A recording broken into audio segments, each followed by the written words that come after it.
जय श्री महाकाल। जय माता रानी की। आप सभी का माता रानी कल्याण करे और सभी को सुखी रखे। बात करते हैं साधना में सिद्धि कैसे मिलती है। बहुत से लोग यही बार बार क्वेश्चन करते हैं, गुरुजी हमने ये मंत्र किया, हमें कुछ अनुभव नहीं हुआ, हमें सिद्धि नहीं मिली।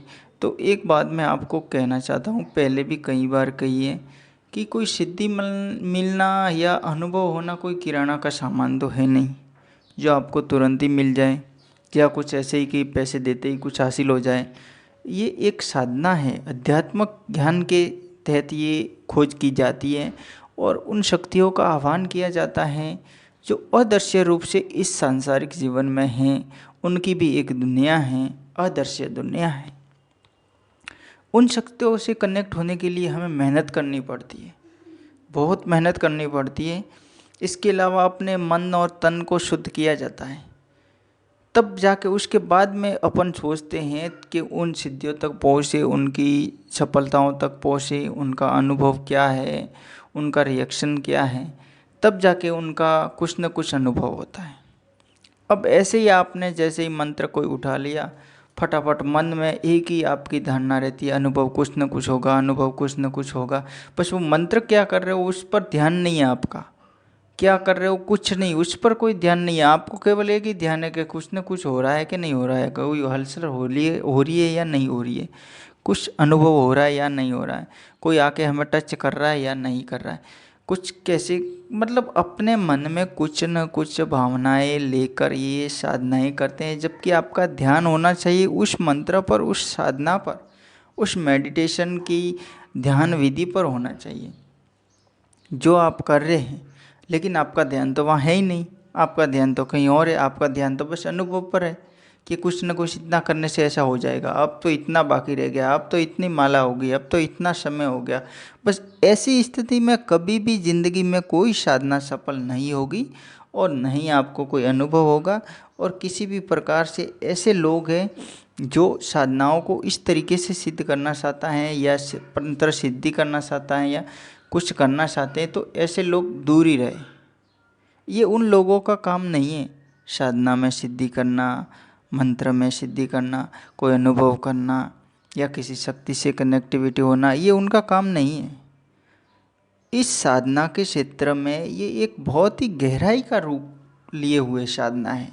ये साधना तंत्र जीवन है, बहुत ही गहराई के साथ में उतारा जाता है। उसमें विशेषकर मेडिटेशन, विशेषकर ध्यान योग पर एक विशेष ध्यान दिया जाता है।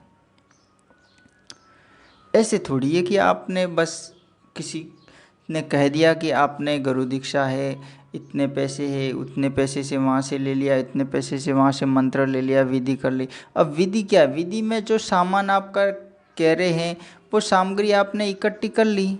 अब वो आप जैसे तैसे करके आपके मन में एक ही धारणा है, ये धूप कर लो, ये दीप कर लो, इतना कर दो, इतना कर दो, फिर इतना जब फटाफट कर लो, इतनी माला कर लो, वो कर लो, अपने को कुछ ना कुछ हो जाएगा। मतलब मन में आपकी धारणा क्या है, सिद्धि के प्रति नहीं है। आपकी धारणा तो केवल अनुभव के प्रति है कि ऐसा करने से ऐसा हो जाएगा। फिर तो वो एक किराना का सामान हो गया कि भाई 100 रुपये उसको दे दो, अपने काम हाथ में ये सामान आ जाएगा। तो ये साधना वाला क्षेत्र ऐसा नहीं है। साधना वाला क्षेत्र में ऐसा बिल्कुल भी नहीं है। साधना वाला क्षेत्र में कुछ लंबे समय तक उनका विशेष ध्यान योग करना पड़ता है, मेडिटेशन करना पड़ता है। फिर भी बहुत से तरीके से उनको, उन साधनाओं को, उनको अपनी भावनाओं से जोड़ना पड़ता है। जब अपनी भावनाओं से वो नहीं जुड़ेगी शक्तियाँ, तब तक अपने को उस शक्ति से कोई भी रिएक्शन नहीं आएगा। अब किसी भी गुरु या किसी भी तांत्रिक या कोई भी साधु संत कोई भी कहेगा कि आप ऐसा कर दो, आपको ऐसा हो जाएगा, लेकिन आपके मन में तो एक ही धारणा है कि उन्होंने कहा कि ऐसा कर दो ऐसा हो जाएगा। आपके मन में वो धारणा नहीं है कि अपन को जो करना है, उन्होंने कहा है कि ऐसा करना है, लेकिन अपना मन उसके साथ में है या नहीं है। ये बात विशेषकर ध्यान रखना। ये एक रिएक्शन अपना भी होना चाहिए कि अपने मन में कैसी भावना है उस शक्ति से जुड़ने की, या केवल मन में एक ही धारणा है कि उन्होंने ऐसा कहा है तो ऐसा करने से ऐसा हो जाएगा। अपने मन में ऐसी एक भावना होनी चाहिए कि जो शक्ति है वो शक्ति अदृश्य तरीके से है, कुछ दृश्य तरीके से नहीं है, आंखों के सामने नहीं है। ये साधना है, इसमें बहुत मेहनत करनी पड़ती है, अपने मन को शुद्ध करना पड़ता है, अपने मन की भावनाओं को, अपने मन की तरंगे हैं उनको उन साधना में लगाना पड़ता है। जब ये सारी शक्तियाँ अपने से अपने मन को समझ के अपने प्रति आकर्षित धीरे धीरे होगी, उसके बाद में अनुभवों की बारी आती है।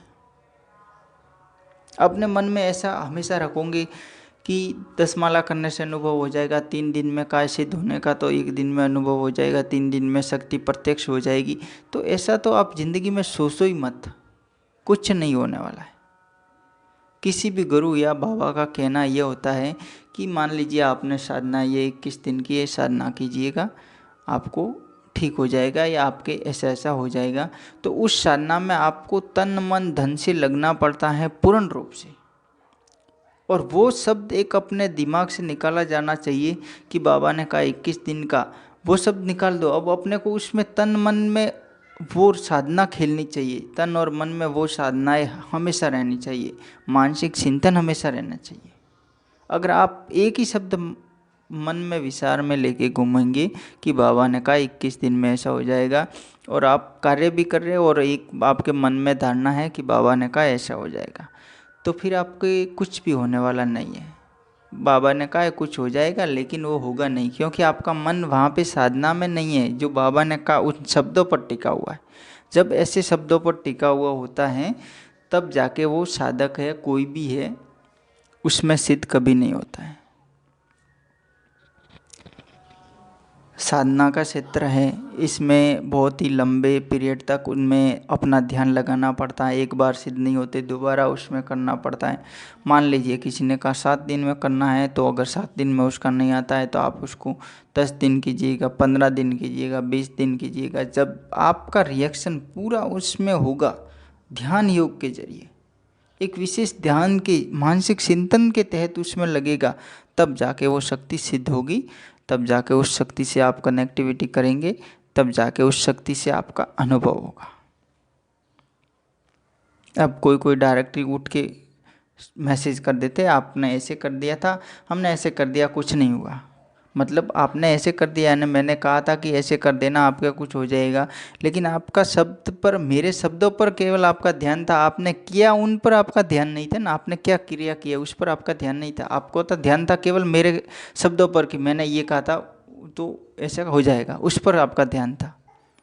आपका रिएक्शन होना चाहिए उस क्रिया पर कि आप उस क्रिया को किस तरीके से कर रहे हैं, आपकी भावना क्या है, आपका चिंतन क्या है। ये ऐसी भावना के साथ में अगर आप शक्ति से जुड़ेंगे तब जाके आप शक्तियों के अनुभव लेंगे। बाकी तो आप रोज़ाना कितने भी 1000 मन में कोई विचार लेके आप मंत्र जप करो, कभी भी आप जिंदगी में सफल होना बहुत ही मुश्किल है, कभी नहीं हो सकती। कोई भी साधना चाहे और छोटी हो बड़ी हो कोई भी हो, कभी भी आपको कोई हासिल होने वाला नहीं है। चाहे आप 500, 10,000, 20,000, लाख रुपए खर्च करो, कुछ भी हासिल होने वाला नहीं है, क्योंकि अपनी भावना है, आपके मन में विचार है, आपका चिंतन है, वो जो बाबा ने कही उन बातों पर। आपका चिंतन उन साधना के प्रति नहीं है कि आपने साधना किस मन से की है, किस भावना से की है, आपका उनके प्रति चिंतन है या नहीं है, इस शब्द पर आपने जोर दिया या नहीं दिया। अगर इसका विशेष आपको पता नहीं है तो उस साधना में आप कभी सिद्ध नहीं हो सकते। चाहे आप कितनी बार से दीक्षा लो, आप 10,000 रुपये दे के दीक्षा लो, 10 लाख दे के दीक्षा लो, आप कभी भी उसमें सिद्धि नहीं पा सकते। तो मेरा कहना यही है, आपको अगर सिद्धि चाहिए तो जो साधना है उसके प्रति जुड़ो। बाबा या किसी के गुरु के कहे हुए शब्दों के प्रति आप मन में विचार लेके जुड़ वो साधना करोगे कि 10 दिन का क्या अपन जैसे तैसे करके 10 दिन तो कर ही लेंगे और इतनी माला तो कर ही लेंगे, तो फिर आप कभी भी सफल नहीं हो सकते। ये ही है एक विशेष साधना का सफ़र, और इस साधना के सफ़र में जोड़ना पड़ता है, बहुत मेहनत करनी पड़ती है। किसी बाबा या किसी भी गुरु द्वारा एक केवल मार्गदर्शन दिया जाता है कि आपको ऐसा करना है। अब उसमें सफल होना स्वयं पर निर्भर करता है क्योंकि उन्होंने 10 दिन का कहा था, लेकिन अपनी कुछ न कुछ उसमें गड़बड़ी रह गई है, कुछ न कुछ खोट रह गई है, इसलिए अपन सिद्ध नहीं हुए। तो अपने को उसमें और मेहनत करनी पड़ेगी और आगे बढ़ाना पड़ेगा, तब जाके उसमें पता चलता है। आज तक ऐसे कोई भी, आप कितने भी प्राचीन ग्रंथों से मंत्र उठा के लीजिएगा, किसी बाबा के या किसी गुरु के शब्दों से लिए हुए मंत्र को कीजिएगा, आप सही ढंग से करेंगे तो आप महीने की इंतज़ार मत कीजिएगा, 3 दिन में उसमें अनुभव होता है, ये 100% आप मान के चलो। लेकिन आपका विचार होगा तब उस साधना के प्रति, आपका विचार अगर बाबा के शब्दों के प्रति होगा तो आपकी सिद्धि कभी नहीं होगी। तो आप सुन लीजिएगा, आप अपने हिसाब से कैसी साधनाएं करते हैं, किस तरीके से कर रहे हैं। आप इस वीडियो को आराम से ध्यान से वापस सुनिएगा, मैंने क्या कहा है, फिर साधना कोई भी कीजिएगा, तब जाके आप ज़रूर सिद्ध होंगे। जय श्री महाकाल, जय माता रानी की।